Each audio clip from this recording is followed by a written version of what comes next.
இருக்கிறதுலே தூக்கத்துக்கு கஷ்டமான வெயிட் என்ன தெரியுமா? Is the weight of yesterday. அதாவது இருக்கிறதுலே ரொம்ப கஷ்டமான பாரம் பலு நேத்திய தினத்தை நம்ம அப்படியே தூக்கி வரோம் பாத்தீங்களா, நம்ம கடந்த காலத்து விஷயங்களை தூக்குறோம் பாத்தீங்களா, அதுதான் இருக்கிறதுல ரொம்ப கஷ்டமான விஷயம். இந்த பிக்சரை பாருங்க, லைஃப் இஸ் டூ ஷார்ட். அதை நம்ம என்ன பண்ணோம், என்ஜாய் பண்றதை விட்டு நடந்ததையே யோசித்து in fact it becomes very heavy. ஒரு நாள் யோசிச்சு பாருங்களேன், ஒரு 40 கிலோ தூக்கி நம்ம நடக்கணும்னா நம்மளால தூக்கவே முடியாது.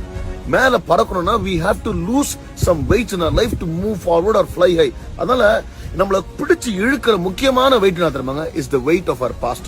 கடந்த காலத்தின் பாலம் தான் நம்மள அப்படியே பிடிச்சிருக்குது. அது கூட பாத்தீங்கன்னா நீங்க யோசிக்கல, என்னடா சுடுகாட்டுல நின்று பேசுறான்னு. ஏன்னா நீங்க நிறைய பேர் கிரேவியார்ட பாத்தீங்கன்னா அதுல வந்து பாத்தீங்கன்னா நிறைய பேர் 80 வருஷம் வாழ்ந்திருக்காங்க, சிலர் 30-40 வருஷம் வாழ்ந்திருக்காங்க. ஆனா அதை நான் யோசிச்சு பார்த்தேன், இதுல எவ்வளவு வருஷம் கடந்த காலத்தின் பாரத்தை தூக்கியே அவங்க வாழ்க்கை போயிருக்கும்னு யோசிச்சேன். அதனால இன்னைக்கு we have a great life.